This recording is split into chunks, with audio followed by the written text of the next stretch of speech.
Bismillahirrahmanirrahim. Assalamualaikum warahmatullahi wabarakatuh. Alhamdulillahi rabbil alamin. Alhamdulillahi wassalatu wassalam alal mab'uthi rahmatan lil alamin. Ashhadu an la ilaha illallah wahdahu la syarikalah wa ashhadu anna Muhammadan abduhu wa rasuluhu la nabiyya wa la rasula ba'dah. Allahumma salli wa sallim wa barik ala nabiyyina Muhammadin wa ala alihi wa ashabihi wa man tabi'ahum bi ihsanin ila yaumiddin, amma ba'd.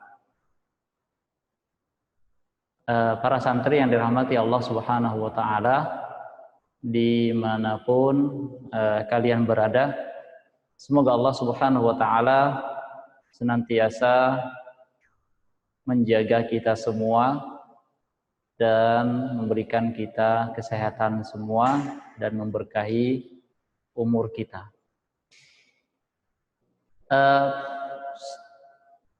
Para santri yang dirahmati Allah Subhanahu wa taala, ya, pada pertemuan yang lalu, ya, Ustadz ada kasih tugas. Yang tidak mengumpulkan tugas siapa? Yang tidak mengumpulkan tugas siapa?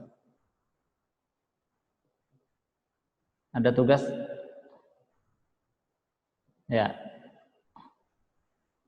Ada tugas pada pertemuan yang lalu. Kira-kira siapa yang sudah hafal sampai bait ke-12? Angkat tangan. Yang sudah hafal ke bait 12? Angkat tangan. Yang hafal sampai bait 12 angkat tangan.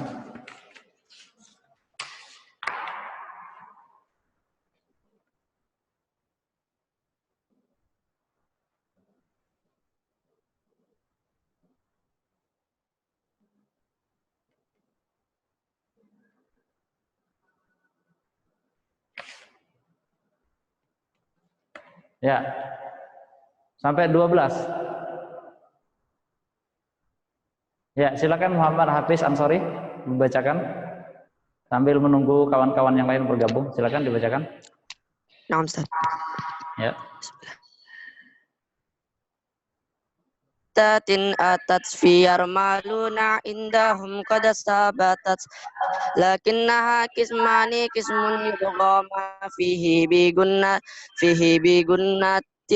biyan mu'lima ila idza kana bi kilmatin falah tudgim kadun ya summasin banintala basani idghamun bi ghairi gunnah fi allami wa arra fi allami wa warasumma karironna. Ya, bagus. Abdurrahman Hasib. Silakan Abdurrahman Hasib.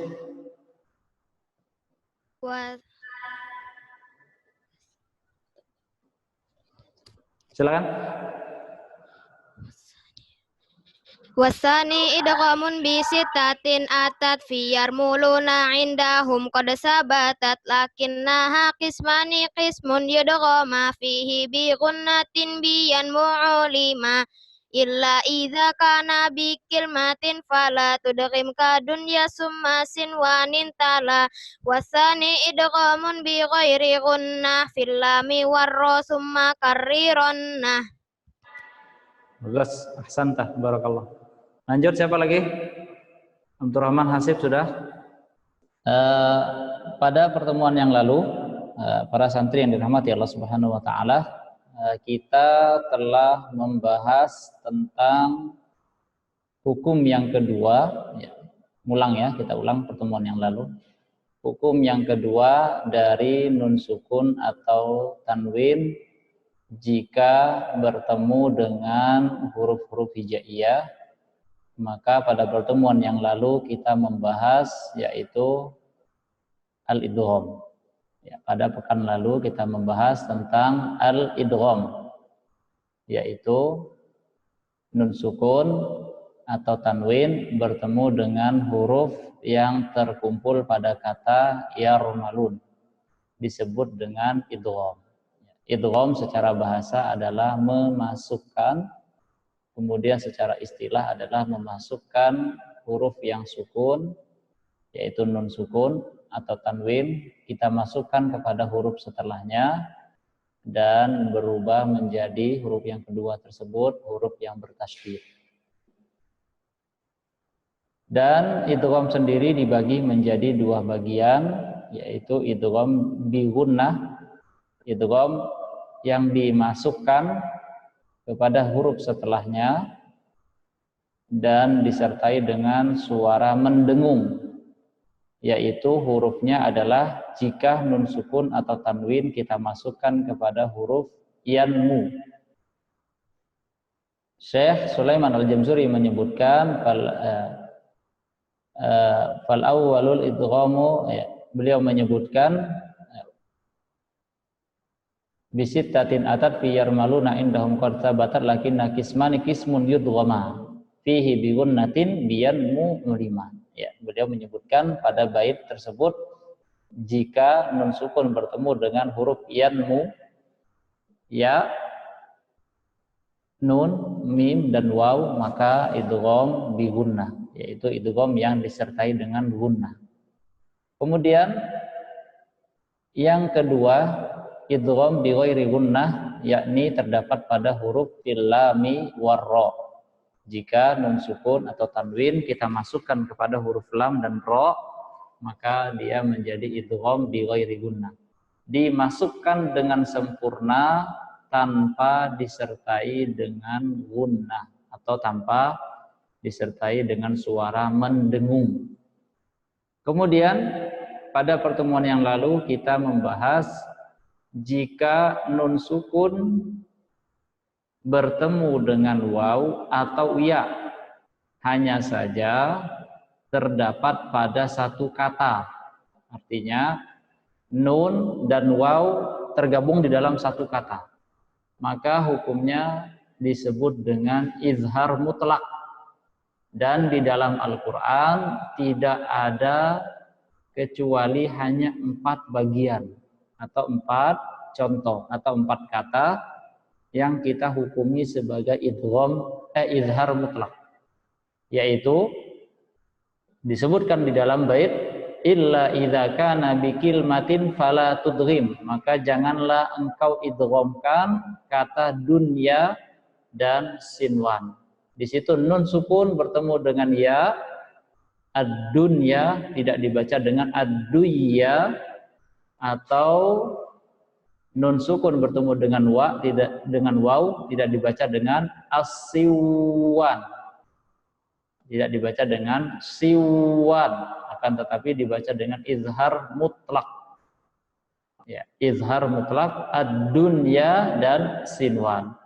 Kemudian penambahan dari buku disebutkan di penjelasan ada kata yang lain yaitu kinwan dan bunyan. Hanya 4 kata saja di dalam Al-Quran, tidak ada kata yang kelima yang kita hukumi sebagai izhar mutlak. Dikarenakan apa? Karena tidak sempurna syarat dari idgham, yaitu harus terdiri dari 2 kata.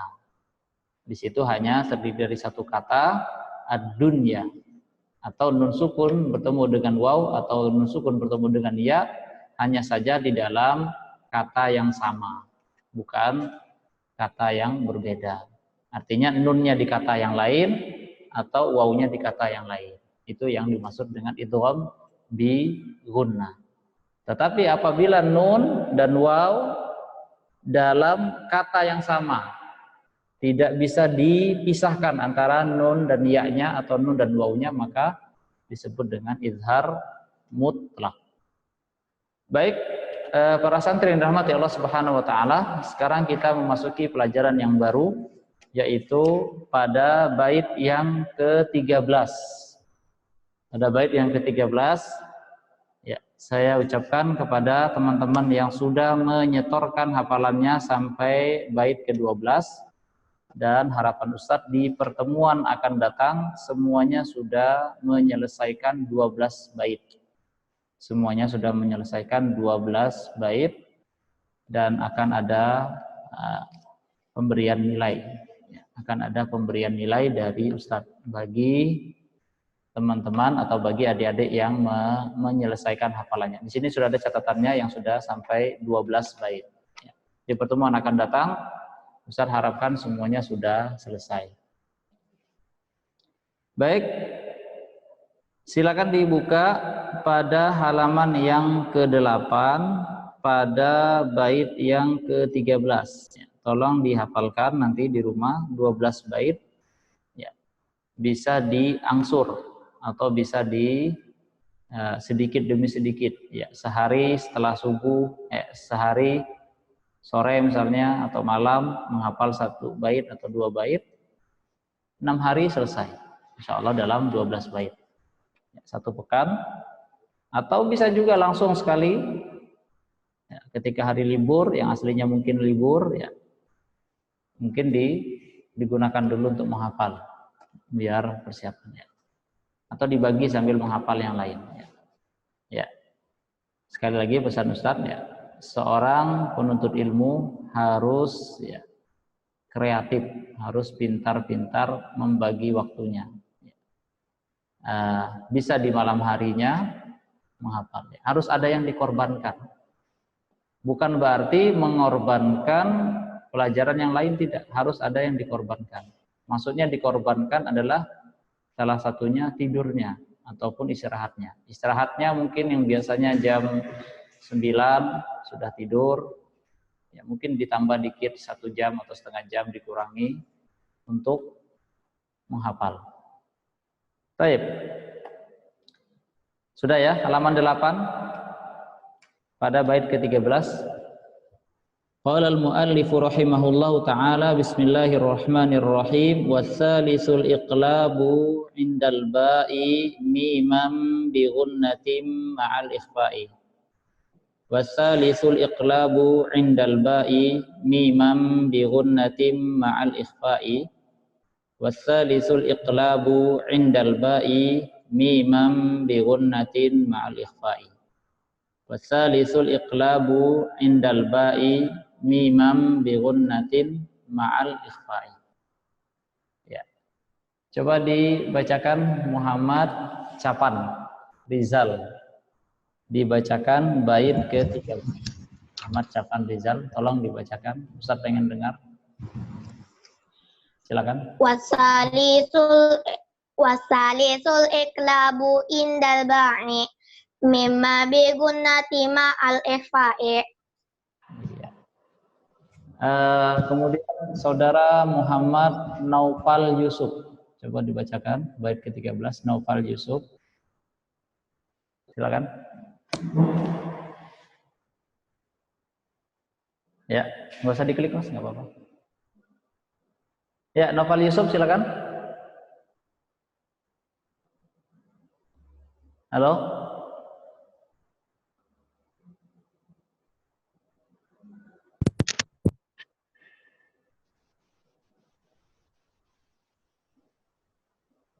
Suaranya nggak ada. Ya, Muhammad Hasan Sya'ban. Muhammad Hasani Sya'ban. Silakan. Ya, silakan. Wassalisul. Baca. Nggak bergerak dia.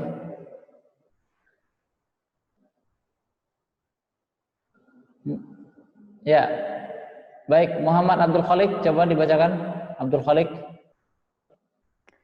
Ya. Nah, Bait ke-13 dibacakan. Ya. nah. Wasalisul iklabu indal ba'i mimam bi gunnatin ma'al ikhfa'i. Bagus, ahsantah, barakallahu fiik. Baik, wassalisul iqlabu indal ba'i mimam bi gunnatin ma'al ikhfa'i. Dan yang ketiga adalah iqlab pada huruf ba. Jadi kalau ditanya apa huruf iqlab, yaitu huruf ba. Iqlab pada huruf ba. Ia berubah menjadi mim dengan gunnah. serta disamarkan. Ya.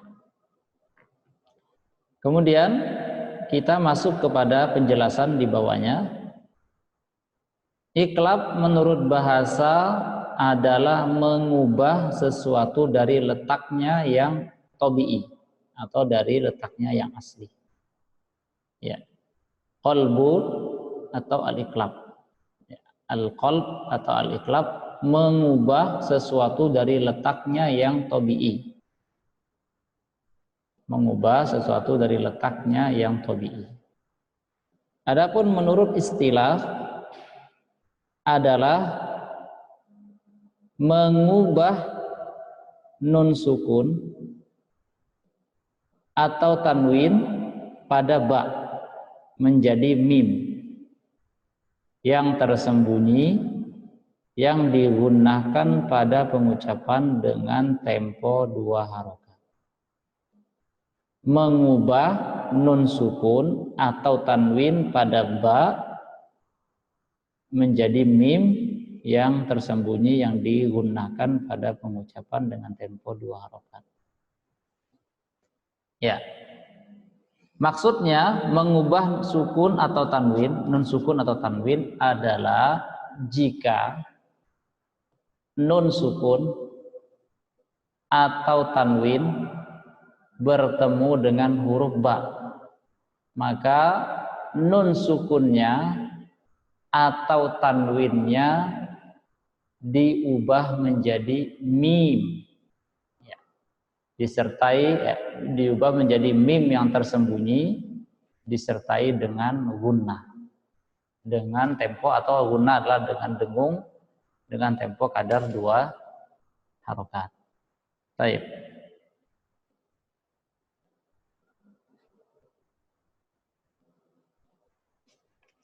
Baik.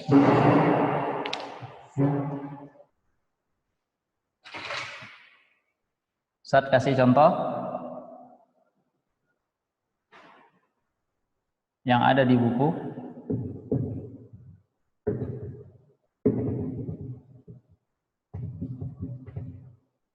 Kemudian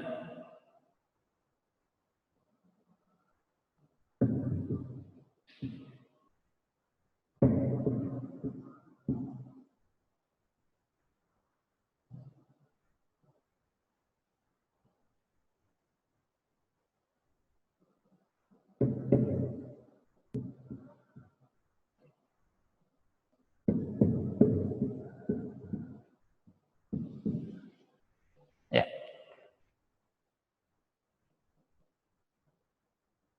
Baik. Di sini ada nun sukun. Kembali ikhfa.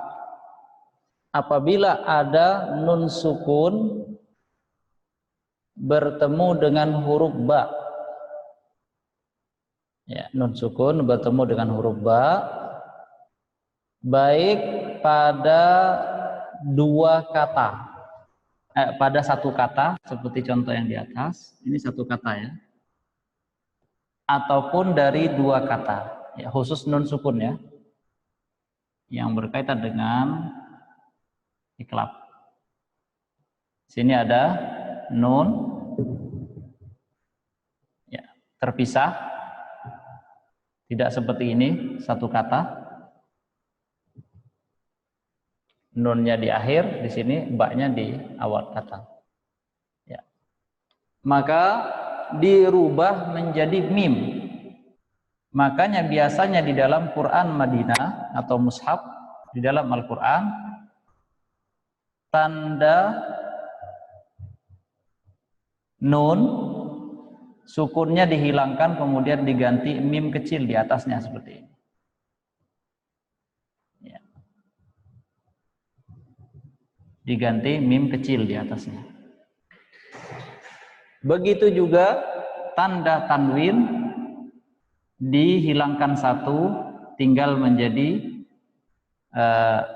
harokat biasa, kemudian di atasnya diberikan mim kecil. Ya. Maka inilah yang disebut dengan al-iqlab, mengubah.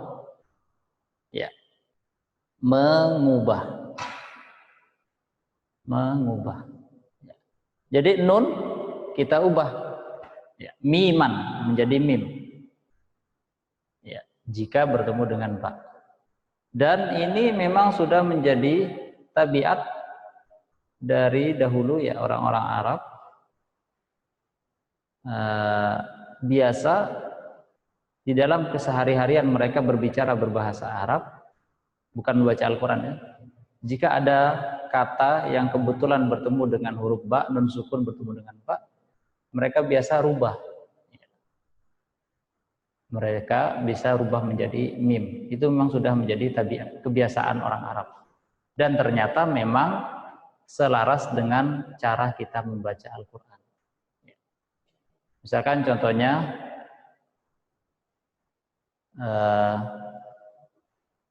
kata bahasa Arab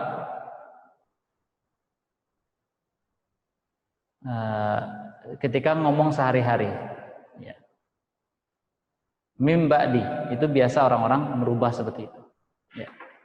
Baik, sekarang bagaimana cara membacanya al-iqlab? Ya, disebutkan di buku kalian ada tulisan yang sedikit miring, itu yang dimiringkan, catatan, ada tulisan catatan namanya.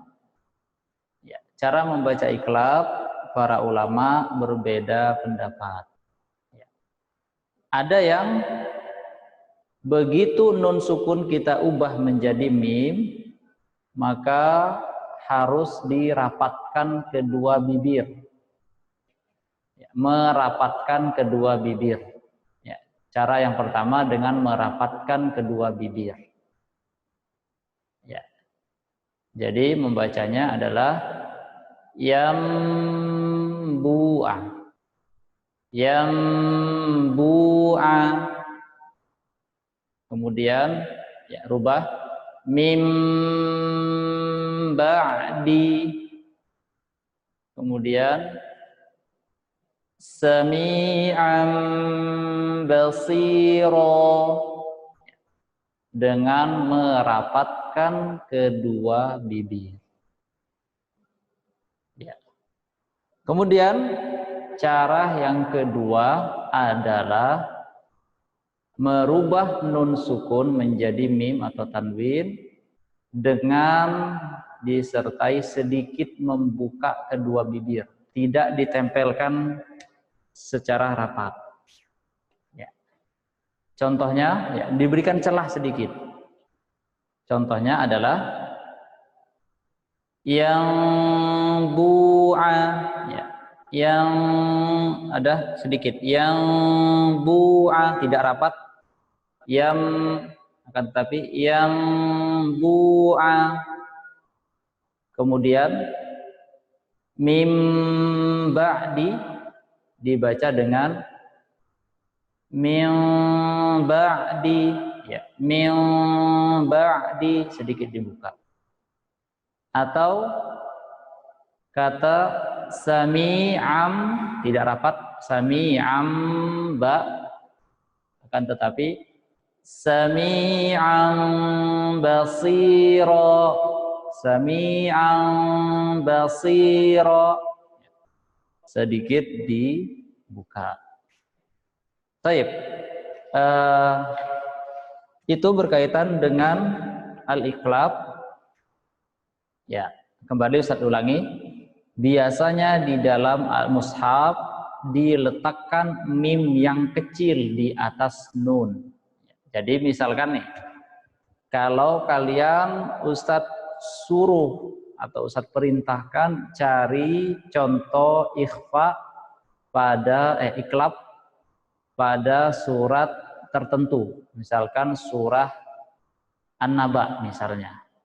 Maka cukup kalian melihat jika ada nun sukun, kemudian di atasnya ada mim kecil, dan setelah nun sukun tersebut atau nun mati tersebut ada huruf ba, maka itu iqlab. Ya. Atau jika ada tanwin, kemudian dihilangkan tanda tanwinnya satu, baik itu fathatain atau dhammatain atau kasratain, maka di atas tanda fathahnya atau di atas tanda dhammahnya diberikan mim kecil, dan setelahnya ada huruf ba, maka disebut dengan al-iqlab. Jadi mudah mencari al-iqlab. Cukup perhatikan ada mim kecil di atasnya, kemudian setelahnya ada huruf ba, dan itu apabila nun sukun atau tanwin. Ya. Baik. Contoh, Ustadz baca contoh-contoh yang ada. Yambu'a, ambihum, kemudian mim ba'di, sami'an basira, alimum bidzati, kemudian dhalalim ba'id. Itu adalah 6 contoh yang diberikan oleh pensyarah kitab ini di dalam Faedah al-Ikhfa. Baik. Jadi ada 6 contoh ini, ya, mudah-mudahan kalian bisa paham, ya, atau bisa mengerti dengan versi-versi contoh-contoh yang lain. Baik, Ustadz minta 3 santri yang mempraktekkan membaca al-iqlab. Ya. Tadi Ustadz sempat singgung, ya, ada perbedaan pendapat di dalam tata cara pengucapan iqlab.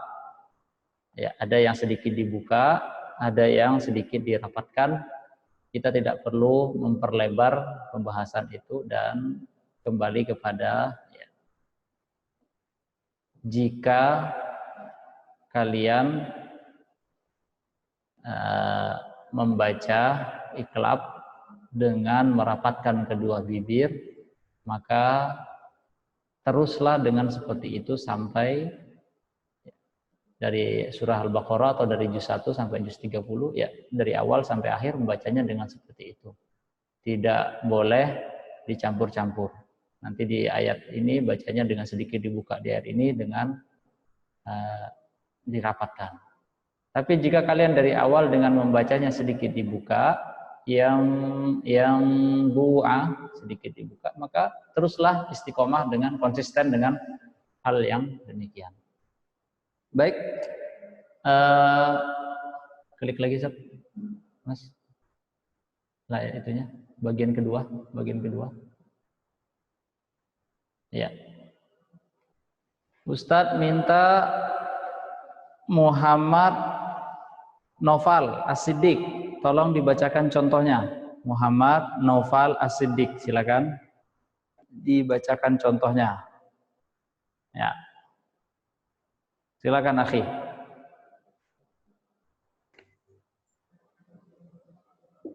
Contoh yang ada di buku. Ya, silakan.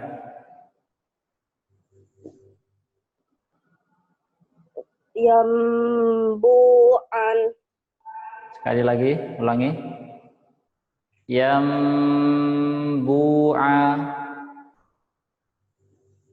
Yambu'a. Ya. Ambihum. Ambihum. Ambihum. Hamzanya tolong ditekan. Ambihum. Ambihum. Iya. Terus? Mim ba'di. Iya, bagus. Terus? Sami'an basira. Sami'an basira. Sami'an basira. Iya, bagus. Alimum bizati. Iya.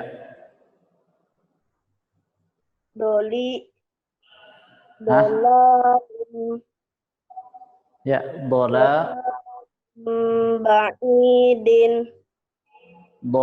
lim ba'id. Coba dengan qalqalah. Dolalim ba'id.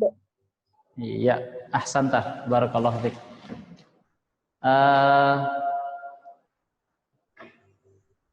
Ya, silakan Irfan. Irfan Nur Hakim, silakan. Ya, silakan baca. Yang bu'a Ya. bikum. Tolong di kepalanya. Oh, Ya, Ustaz pengen lihat mulutnya. Ambihum. Ya. Ambihum. Iya. Mim ba'di. Sami basiro. Ya. Mim ba'di. Ya. Sami basiro. Alimum bizati. Dolalim ba'id. Dolalim ba'id. Dolalim ba'id. Iya, ahsantah. Barakallahu fiik. Semua, ya. Barakallahu fikum. Kita tutup pertemuan kita pada siang hari ini dengan doa kafaratul majelis. Subhanakallahumma bihamdika asyhadu an la ilaha illa anta astaghfiruka wa atubu ilaik. Wassalamualaikum warahmatullahi wabarakatuh.